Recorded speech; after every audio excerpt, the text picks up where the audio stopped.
What's up, Joe? What's up, everybody? Welcome to Sports 360. Today, we're talking to Rob Duran of Rob Duran Sports.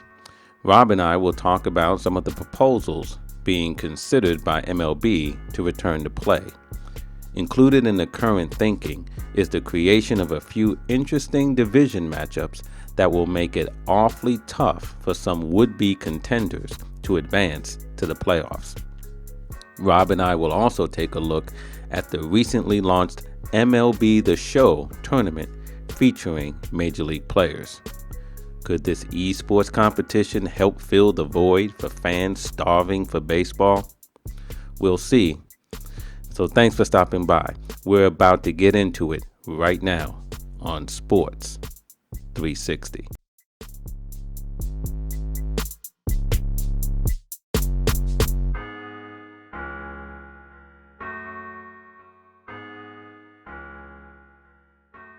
Joining me today on Sports 360 is our baseball analyst, Rob Duran of Rob Duran Sports. Rob, how are you today?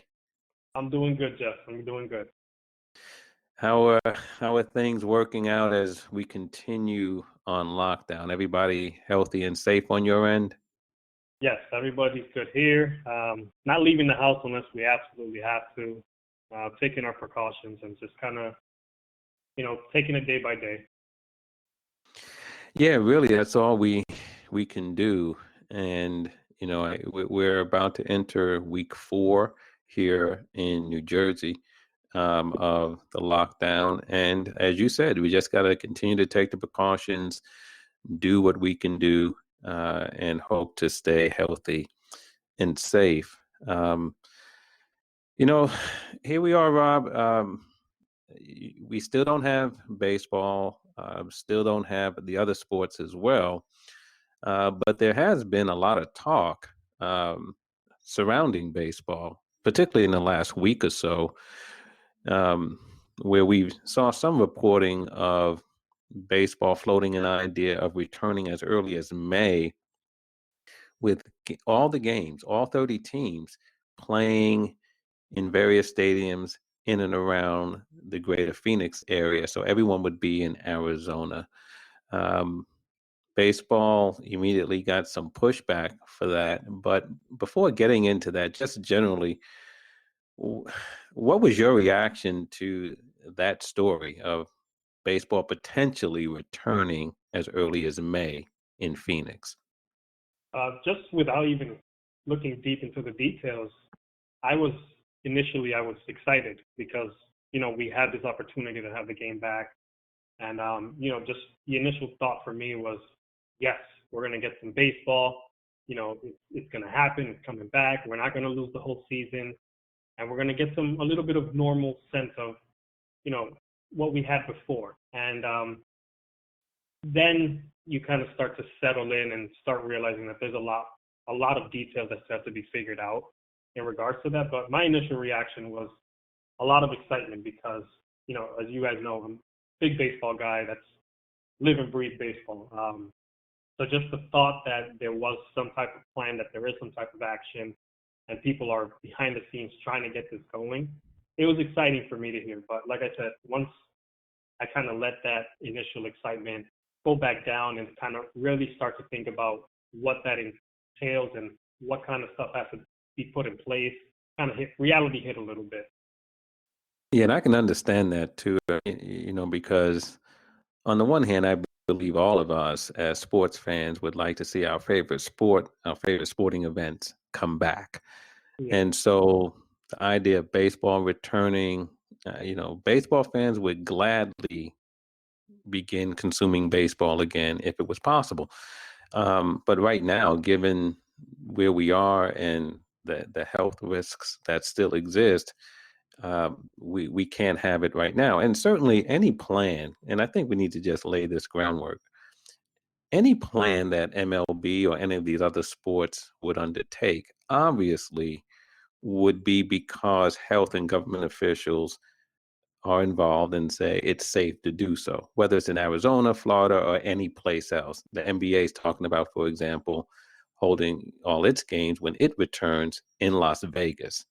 Yeah. That all assumes, right, that it's safe to do so, even if there's no fans in the stands. It's safe for the players and everyone else to do so. So I think we have to start with that kind of a baseline. But even if we had that kind of clearance from health and government officials, Rob, the logistics of pulling this off in Arizona, or, and we'll talk about this in a minute, because there's also an idea being floated out there of doing it in Arizona and in Florida, having a cactus league and a grapefruit league. But the logistics associated with that are tremendous.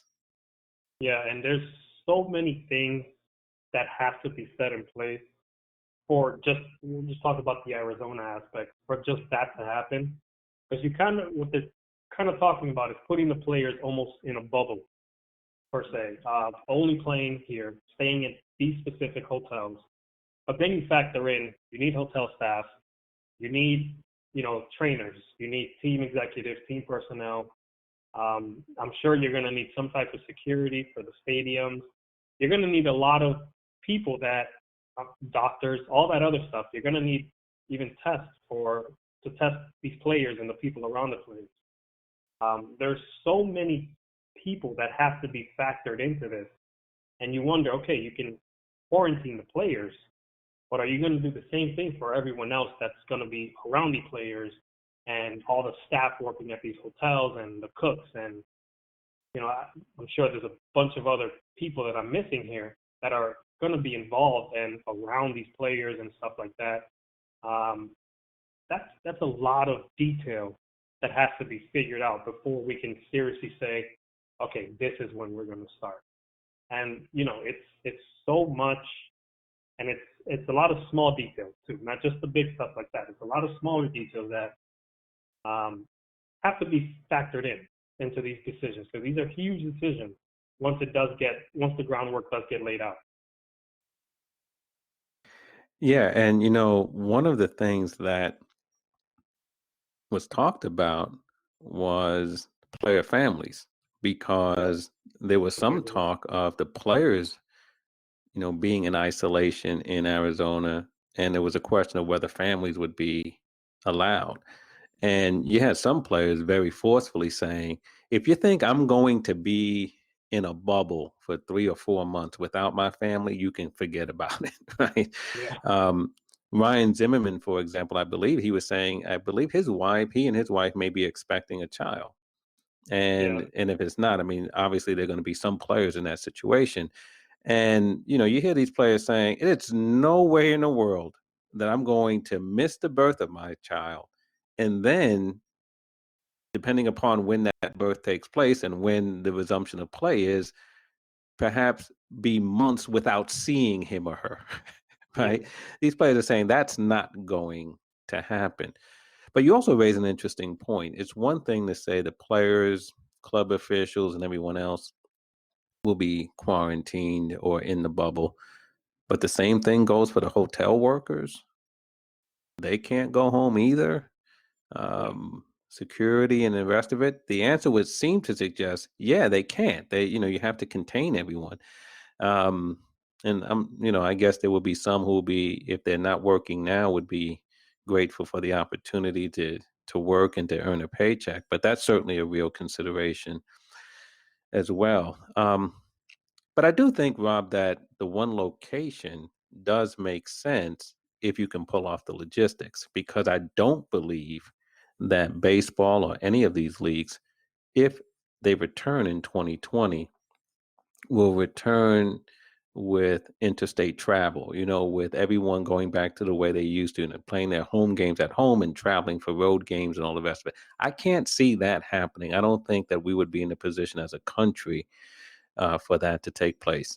What do you think about that? I agree with you there. I don't think that we're going to see a quote unquote normal schedule for any sport for the rest of this season, this year, 2020. It's too much of a risk. And even if, these lockdowns do end, that doesn't necessarily mean that the virus is 100% gone and that something can't spike it. And one of the things that could potentially, create a new spike would be travel back and forth between all these cities and states and stuff like that. So I do agree with you. I don't think we're going to see, normal travel for any sport. And if a sport was to pull it off, it has to be something kind of with this kind of framework with this. We're going to keep everything in a bubble and try to work it out that way. Kind of similar to like you mentioned earlier, what the NBA is trying to do with playing all their games in Vegas. Right. And with and baseball, we talked about, or at least alluded to it, that another plan that has been discussed is having two locations, playing in Florida and in Arizona. So for the 15 teams that train in uh, in Arizona, there'll be a Cactus League. For the 15 teams that train in Florida, there'll be a Grapefruit League. And the divisions, Rob, are really interesting. Before we came on today, you talked about how it would benefit the Yankees, their particular division in the Grapefruit League, because it would be the Yankees, Phillies, Blue Jays, Pirates, and Tigers.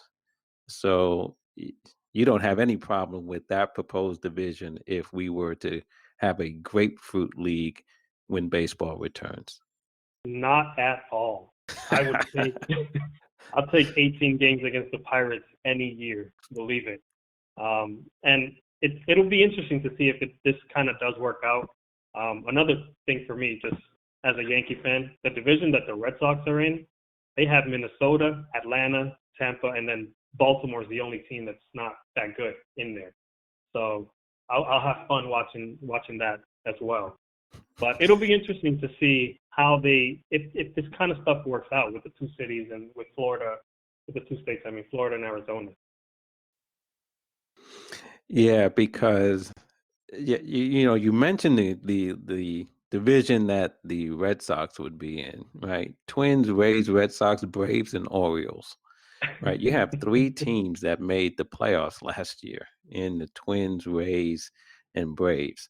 Um, the Red Sox would be in that division, so the combination of the easy division, or at least it looks easy on paper, that the Yankees would be in, and what Yeah. is a really tough grapefruit division for the Red Sox, um, has you dreaming of this type of a Florida-Arizona split, doesn't it?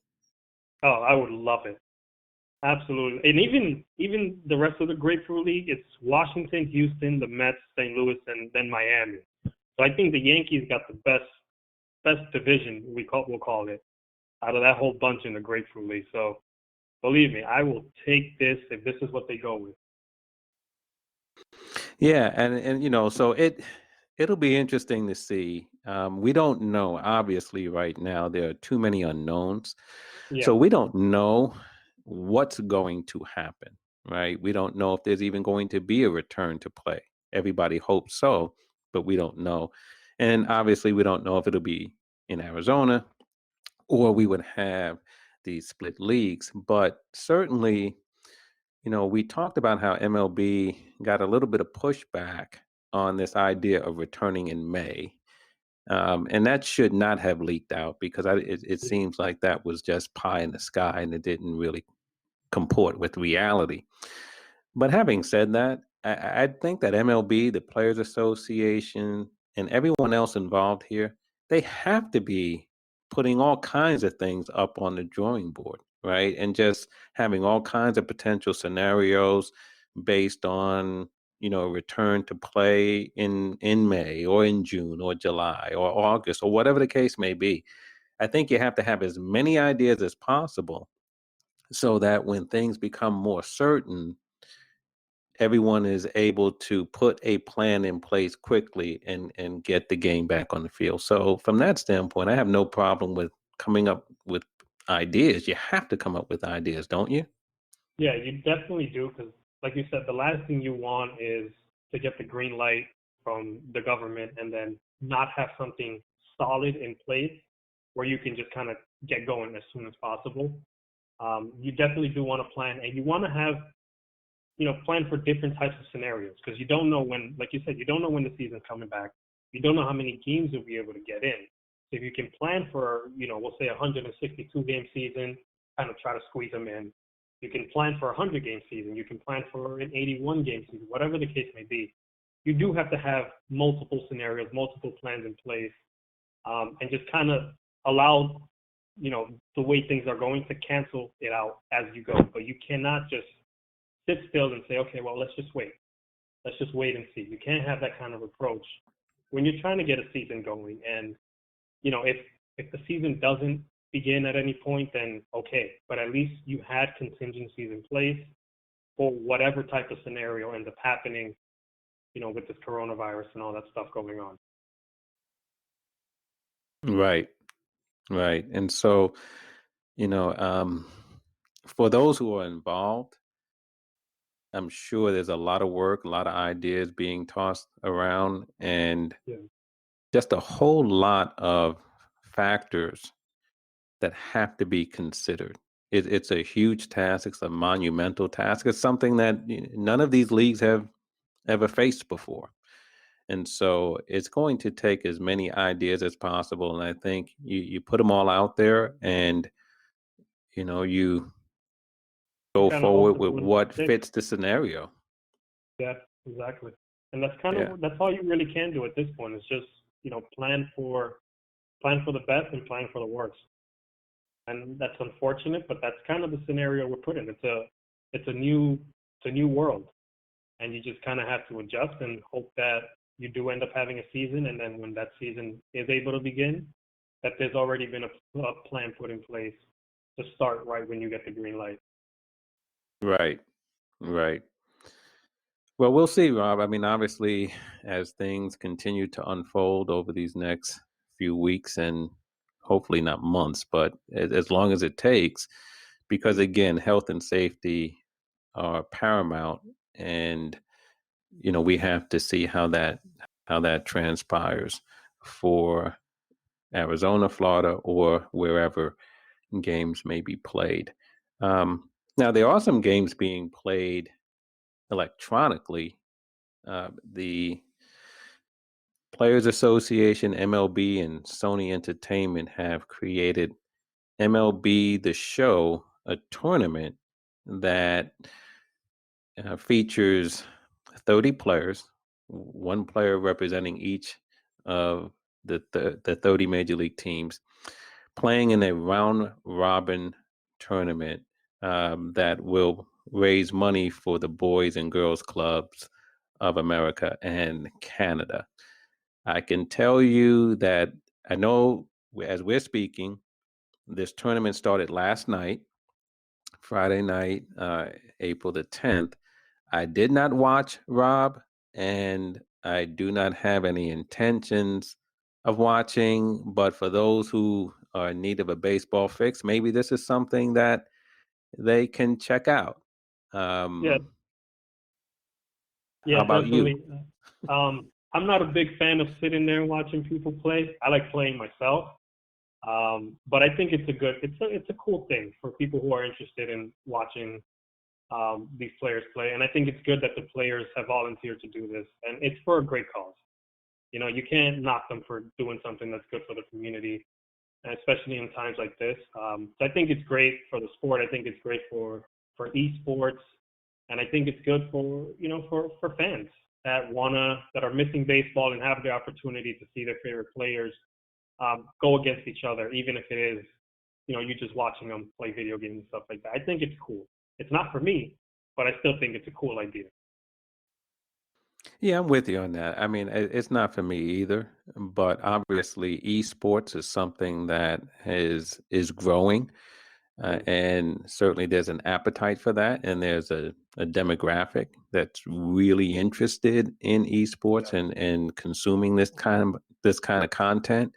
And to do it, to have your favorite players representing his team, and you get an opportunity to see him playing against other players, and they're playing baseball, albeit electronic baseball.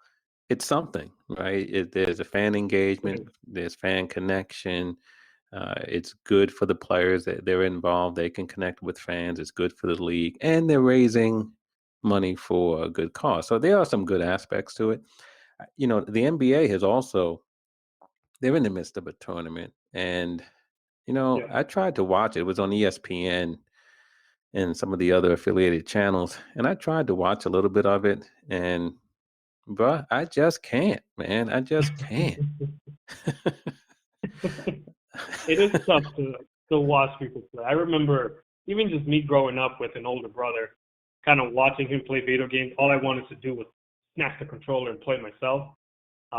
That's kind of maybe why I can't just sit there and watch other players play. But like we said, if there are people who enjoy it, it is a big audience, I'm sure, that is watching the NBA and now the MLB stuff going on. So I think it's great. It isn't for me, like I said, but I wouldn't. I'm not gonna knock it because I think it's great for.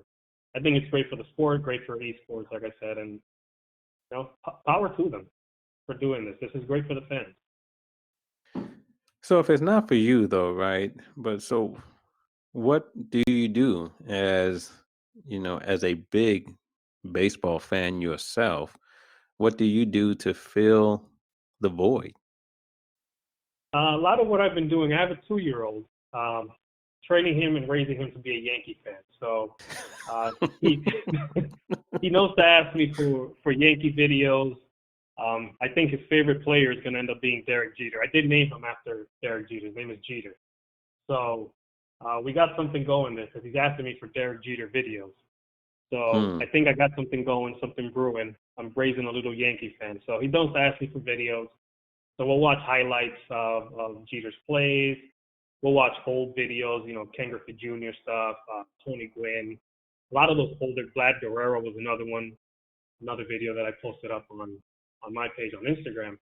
So that's kind of what I've been doing, just reading articles and watching some old videos and stuff like that. I don't watch the games that are televised, the older games, only because I do know what's going to happen. So it kind of takes the emotion out of it for me. But I also think that's cool that they're televising these classic games and stuff like that. But that's kind of what I do to kind of get by without having the actual sport winning. Yeah, I'm contemplating here. So your son's name is Jeter. Jeter Alexander, after Jeter Wow. and A-Rod. Wow, really? Okay. It gets deeper. Jeter Alexander. Yeah. Wow. Yeah, you are a baseball fan, bro. Yeah, Um, and just for the record, A-Rod has been my favorite player, like even from his days in Seattle. It's always been A-Rod and Jeter, my 1 and 2 growing up. but Jeter won out when it came to naming your son, though.